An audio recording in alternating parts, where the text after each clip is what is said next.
Educação à distância, mudando realidades.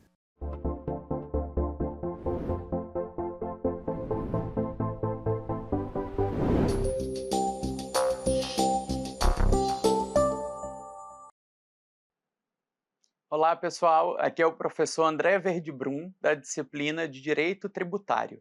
Esse é o meu sinal em Libras. Eu sou um homem branco, cabelo curto, castanho claro, uso barba e estou vestido com uma camisa verde de mangas longas, calça jeans e um sapato marrom. Estou aqui no estúdio do IFRO, Campus Porto Velho, Zona Norte, e no fundo tem uma parede branca com pontos interconectados. Na minha esquerda tem os dizeres EAD mudando realidades. Vamos lá para mais uma aula? Hoje nós vamos falar sobre as espécies de tributos. E o nosso objetivo é compreender as espécies de tributos previstas no Código Tributário Nacional e legislação extravagante. Primeiramente, nós precisamos entender os conceitos fundamentais, começando por tributo. O que é tributo, então? Estamos falando sobre direito tributário, tributo, imposto, e ainda não temos clareza desses conceitos. Essa aula é justamente para resolver essa pendência. Lá no Código Tributário Nacional, o famoso CTN, nós temos no artigo 3º uma previsão que fala para a gente assim, olha, tributo é toda prestação pecuniária compulsória em moeda ou cujo valor nela se possa exprimir, que não constitua sanção de ato ilícito, instituída em lei e cobrada mediante atividade administrativa plenamente vinculada. Aqui nós temos diversos elementos que permitem contribuir o que é um tributo. Mas, mais do que entender o que é um tributo, esses elementos vão permitir que a gente exclua o que não é tributo. Então, notem, tributo é prestação pecuniária, é prestação em dinheiro. Professor, mas o contribuinte, quando ele não tem dinheiro para pagar esse tributo, pode ser que o oficial de justiça vá na casa dele e arranque a sua televisão de 300 polegadas. Pode. Mas o que vai acontecer com essa televisão? Ela vai ser leiloada, ela vai ser vendida e o dinheiro é que vai cair lá no cofre público.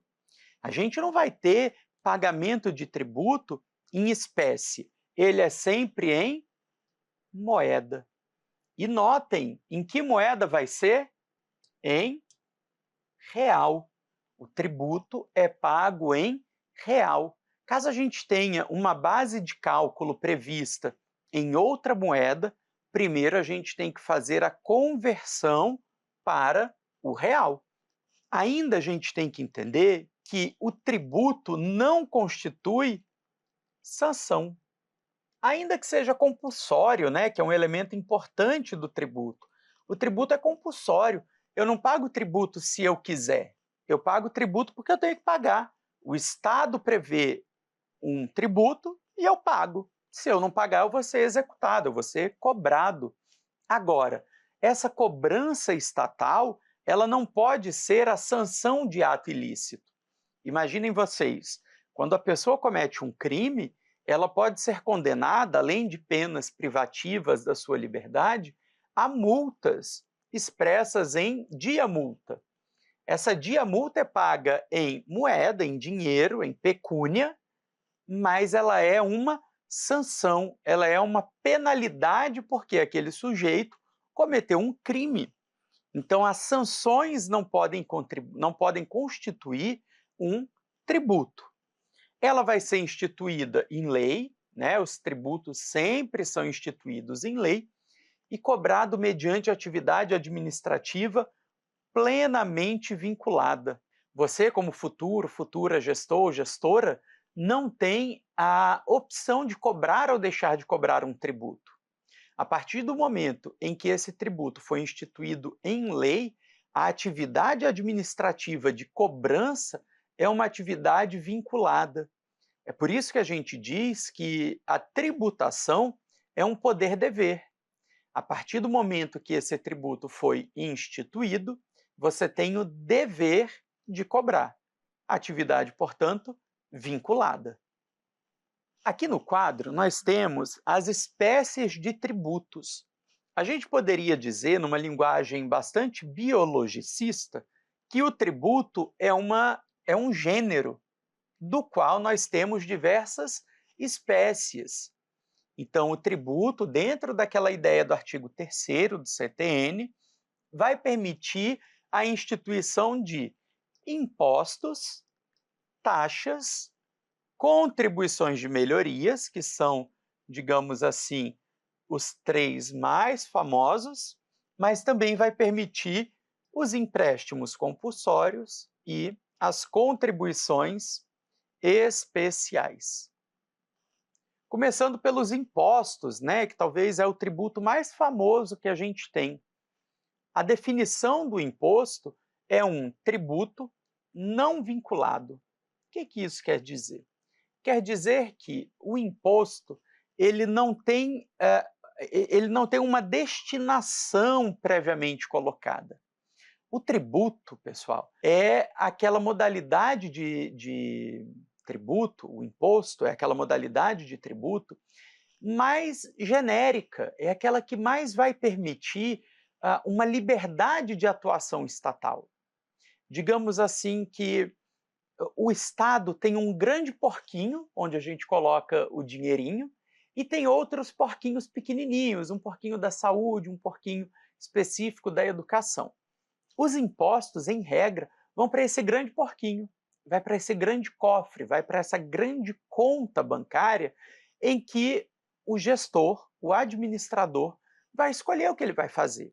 Se ele quer pegar esse tributo para construir uma rodovia, se ele quer pegar esse tributo para aumentar o número de servidores públicos, se ele vai pegar esse imposto para pagar uma dívida internacional. Então, os impostos, ele tem essa característica de não ser vinculada a uma destinação. O imposto é um tributo não vinculado, portanto. Não temos, então, uma contraprestação vinculada. É por isso que, às vezes, a gente fala assim de maneira um tanto quanto imprópria, assim, nossa, mas paguei um imposto de renda tão caro, como é que minha rua está desse jeito, né? Notem, o imposto de renda não é vinculado à qualidade da sua rua. O imposto de renda não é vinculado à qualidade da saúde. Mas eles vão retornar da forma que o gestor escolher. E aí, às vezes, a gente acaba não vendo essa correlação justamente por ser um tributo não vinculado, né? Ele serve para financiar atividades gerais do poder público. Exemplo, imposto de renda, acabei de falar. Ele é cobrado sobre a renda da pessoa e não tem uma contraprestação diretamente colocada. O ICMS, né, que é o Imposto Estadual sobre Circulação de Mercadorias e Serviços, ele não tem uma correlação direta com uma contraprestação estatal. O IPTU, da mesma forma. O IPTU não vai garantir para mim que a rua esteja asfaltada. Ele é o imposto municipal que vai permitir ao prefeito escolher onde ele quer usar aquela verba. Notem a diferença para a taxa. A taxa é um tributo vinculado a uma atividade estatal específica. Esse aqui sim é um toma lá da cá. Eu tenho de um lado o tributo e do outro lado a prestação estatal. Percebem como é um toma lá da cá? É quase que uma compra e venda. Eu estou pagando e automaticamente recebendo, ou vendo o que estou recebendo.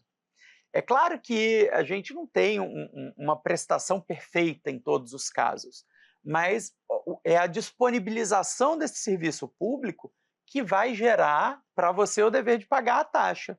A base legal, o artigo 77 do CTN, e os melhores exemplos que nós temos são a taxa de lixo urbano, ela é cobrada pela coleta e tratamento de resíduos. Ah, professor, mas eu pago a taxa de lixo, às vezes fica 3, 4 dias sem passar.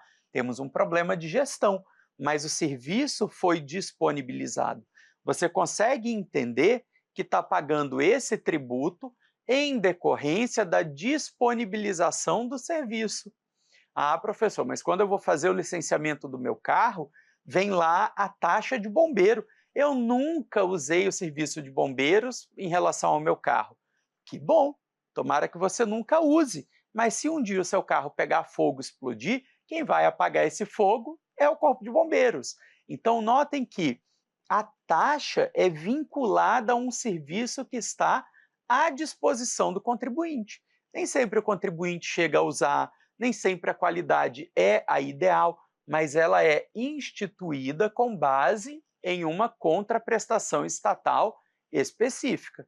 Imaginem vocês, um município lá de tão distante cobra taxa de iluminação pública e não tem iluminação pública. Aí sim, esse tributo não pode ser cobrado. Ou então, esse município não tem iluminação pública e não tem nenhum projeto para implementar. Não pode cobrar, porque se não existe a disponibilização desse serviço público, eu não posso cobrar a taxa. Note, eu não estou dizendo que tem que ter iluminação pública na porta da sua casa. Eu estou dizendo que tem que ter em algum lugar do município. A gente sabe que em muitas cidades por aí, as zonas mais periféricas não têm iluminação pública, mas acaba tendo que pagar alguma quantidade porque naqueles lugares de maior circulação a gente tem esse serviço público sendo prestado. Uma outra espécie tributária é a contribuição de melhoria, que é um tributo cobrado em razão da valorização imobiliária decorrente de obra pública. Esse aqui sim é um tributo que tem que ter uma vinculação direta à contraprestação. E que contraprestação é essa? A valorização do seu imóvel. Então, a contribuição de melhoria vai ser cobrada daquelas casas em que o asfalto passou na porta, em que a gente tem o serviço de saneamento básico, né? Então, a contribuição de melhoria será possível de ser cobrada sempre que houver valorização imobiliária. Não significa, evidentemente, que qualquer cascalhamento ou qualquer asfalto vai ser automaticamente cobrado. É necessário, como sabemos, que tenha uma lei instituindo essa cobrança. Sem lei, não há tributo. Ele pressupõe, então, uma melhoria direta para o contribuinte. Sua base legal está no artigo 81 do CTN, que permite a instituição, e os exemplos mais comuns são a pavimentação, especialmente asfáltica, de rua, que eleva naturalmente o valor de mercado, né? Também a construção de ponte, que facilita o acesso a um bairro comercial ou mesmo rural. Então, a contribuição de melhoria pode ser instituída desde que haja uma valorização imobiliária correspondente. O empréstimo compulsório é um tributo excepcional. Excepcional mesmo, tá, pessoal? Ele vai ser instituído pela União em casos de calamidade pública, guerra ou investimento urgente de interesse nacional. Percebam que a possibilidade da instituição de empréstimo compulsório é uma possibilidade excepcionalíssima, uma possibilidade gravíssima, né? Não dá tempo de instituir outro tributo, não dá tempo de aguardar o recolhimento de outro tributo. Então a gente vai lá e faz um empréstimo compulsório com devolução futura prevista, né? Normalmente corrigida. Para o pessoal 30 mais, foi isso aqui que o presidente Collor fez lá em 1992. Notem que é uma situação tão grave, tão excepcional, que a população brasileira entendeu que o ato do presidente foi sem fundamento, que ele não deveria ter feito o que fez. Não à toa, ele teve apoio, aliás, não à toa, o impeachment dele teve apoio massivo na população brasileira e, de fato, Collor acabou perdendo seu mandato, principalmente pelos empréstimos compulsórios que ele fez da poupança de todos os brasileiros. A base legal é o artigo 148 da Constituição Federal e alguns exemplos que eu trago para vocês é o empréstimo compulsório instituído para financiar a despesa em caso de guerra declarada, está previsto diretamente na Constituição, em caso de guerra declarada, haverá empréstimo compulsório, e também utilizada para a gente fazer frente ali a obras emergenciais em crises energéticas ou desastres naturais, né? Imaginem um desastre de uma proporção gigantesca, a gente tem ali a possibilidade, então, desses empréstimos compulsórios. E, por fim, a gente tem as contribuições especiais. São tributos criados para financiar atividades específicas de interesse público voltadas a determinadas categorias ou setores. Notem que nas espécies tributárias a gente tem alguns extremos. O imposto tem o extremo da não vinculação. A taxa tem o extremo da outra vinculação, né? O outro extremo da vinculação. Enquanto o imposto não tem vinculação nenhuma, a taxa tem uma vinculação muito clara a uma contraprestação, a um serviço que está sendo disponibilizado à população. No meio do caminho, a gente tem a contribuição especial, porque ela não é nem tão genérica, nem tão desvinculada quanto o imposto, mas ela também não é tão vinculada assim quanto a uma taxa. Ela é mais ou menos vinculada. Ela é vinculada, por exemplo, a um setor específico. Vamos pensar aqui na previdência social. A previdência social, ela é genérica, porque é de todo o povo brasileiro, inclusive de quem não contribui. Mas o dinheiro da previdência só pode ser usado para a previdência, não pode ser usado nem mesmo para a assistência social. Então percebam que eu tenho aí uma vinculação intermediária. É como se a gente criasse novos porquinhos para colocar esse dinheiro. Essas contribuições podem ser sociais, contribuições de intervenção no domínio econômico, ou então de interesse das categorias profissionais. É o caso, por exemplo, pessoal, do Sistema S. A gente tem diversas contribuições especiais que vêm para custear o Sistema S. Alguns exemplos: o INSS, né, a contribuição social para a Seguridade, e a contribuição para o SEBRAE, como eu disse, Sistema S, né, SESC, SESI, SENAI, o próprio SEBRAE, eles são custeados por contribuições especiais. Essas são, então, as espécies tributárias. Espero que vocês tenham compreendido, primeiro, o que é um tributo e depois cada espécie desses tributos. Eu aguardo vocês na próxima aula. Bons estudos. Um abraço.